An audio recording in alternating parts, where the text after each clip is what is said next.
بسم اللہ والصلاۃ والسلام علی رسول اللہ اما بعد۔ آج اس عنوان پہ آپ کے سامنے گفتگو ہو رہی ہے۔ ذی الحج کا مہینہ چل رہا ہے۔ 18 ذی الحج کو دشمنان اسلام خلیفہ ثالث حضرت عثمان غنی رضی اللہ تعالیٰ عنہ کی وفات پہ، شہادت پہ جشن مناتے ہیں، خوشی کرتے ہیں اور عید غدیر مناتے ہیں۔ میرے بھائی، اسلام کے اندر فقط اللہ کے نبی علیہ الصلاۃ والسلام نے 2 عیدوں کو ذکر فرمایا اور ان کے نام بھی بتایا، عید الاضحیٰ، عید الفطر۔ 2 عیدوں کا حکم بھی دیا اور 2 عیدوں کو اللہ کے نبی علیہ الصلاۃ والسلام نے منایا بھی ہے۔ آقا علیہ الصلاۃ والسلام کے مشہور صحابی خلیفہ ثالث دوہرا دماد پیغمبر حضرت عثمان غنی رضی اللہ تعالیٰ عنہ کی شہادت 18 ذی الحج کو ہوئی، تو 18 ذی الحج کو دشمنان اسلام حضرت عثمان غنی کی شہادت کی خوشی میں جشن مناتے ہیں۔ حالانکہ یہ جو عید ہے، نہ اللہ کے نبی علیہ السلام سے ثابت، نہ صحابہ اہل بیت سے ثابت، نہ ائمہ مجتہدین سے ثابت، نہ فقہاء اور محدثین سے ثابت ہے۔ آقا علیہ الصلاۃ والسلام نے ایک لشکر یمن کے اندر بھیجا اور اس لشکر کے امیر حضرت علی المرتضیٰ رضی اللہ تعالیٰ عنہ کو بنایا۔ جب وہ لشکر واپس آیا تو اس لشکر کے اندر کسی نے آ کے اللہ کے نبی علیہ الصلاۃ والسلام سے کوئی بات کی حضرت علی رضی اللہ تعالیٰ عنہ کے حوالہ سے۔ تو آقا علیہ الصلاۃ والسلام، حج کا موقع تھا، آخری حج اللہ کے نبی علیہ الصلاۃ والسلام نے ادا کی، تو واپسی پہ نبی علیہ الصلاۃ والسلام مکہ سے نکلے ہیں۔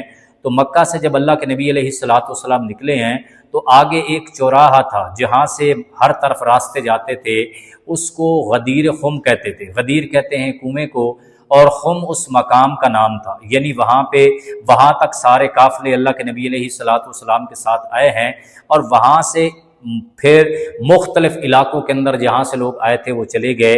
خم جو مقام تھا اس سے مشرق کے اندر عراق اور ہندوستان کے لوگوں کے لیے وہ رستہ تھا، اور اسی طرح مغرب کے اندر مصر اور مغربی ممالک کے لیے وہاں سے رستہ جاتا تھا۔ اسی طرح شمال کے اندر مدینہ کو رستہ جاتا تھا، اور جنوب کے اندر مکہ اور یمن کی طرف رستہ جاتا تھا۔ تو آقا علیہ الصلاۃ والسلام نے اس صحابی کی بات کو سنا۔ پھر حضرت علی المرتضیٰ رضی اللہ تعالیٰ عنہ کے بارے میں اللہ کے نبی علیہ الصلاۃ والسلام نے فرمایا، من کنت مولا فہذا علی مولا، کہ جو مجھے محبوب رکھتا ہے وہ علی المرتضیٰ کو بھی محبوب رکھے۔ یہ نہ ہو کہ تم مجھ سے تو محبت رکھتے ہو لیکن علی کے ساتھ تمہاری محبت نہیں ہے۔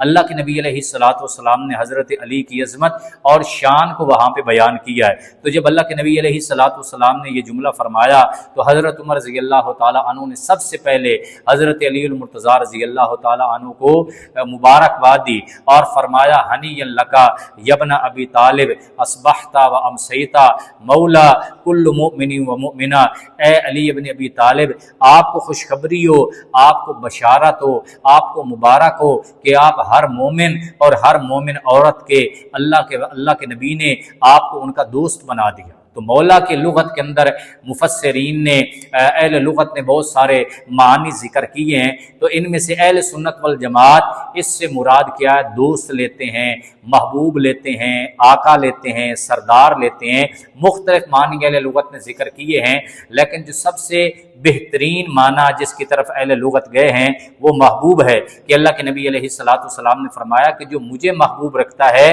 وہ علی ابن ابی طالب کو بھی محبوب رکھے۔ تو باقی اہل روافظ کا، سبائیت کا، اس سے مراد خلیفہ بلا فصل لینا۔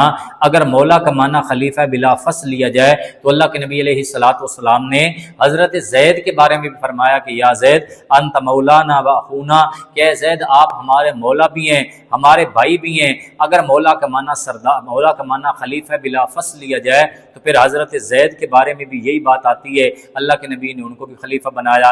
اسی طرح قرآن پاک کے اندر اللہ رب العالمین نے کئی مقامات پہ مولا کا لفظ ذکر کیا ہے، جیسے فرمایا فإن اللہ و مولاہ و جبریل و صالح المؤمنین۔ تو پھر یہاں پہ بھی مولا کا معنی خلیفہ بلا فصل نہیں لے سکتے، اگر خلیفہ لیا جائے تو پھر معنی یہاں بھی ٹھیک نہیں بنتا۔ اسی طرح فرمایا قرآن پاک کے اندر وَأَنَّ الْكَافِرِينَ لَا مَوْلَى لَهُمْ، کہ اللہ جو ہیں اللہ مددگار ہیں کن کے؟ مومنین کے، اور کافروں کا کوئی مددگار نہیں۔ اہل سنت والجماعت صرف 2 عیدوں کے قائل ہیں، عید الاضحیٰ اور عید الفطر، اور عید غدیر جو ہے یہ حضرت عثمان غنی رضی اللہ تعالیٰ عنہ کی شہادت کی خوشی کے اندر دشمنان اسلام مناتے ہیں۔ اس لیے اہل اسلام اس سے خود بھی بچیں اور باقی اپنے دوست احباب کو بھی اس سے بچائیں۔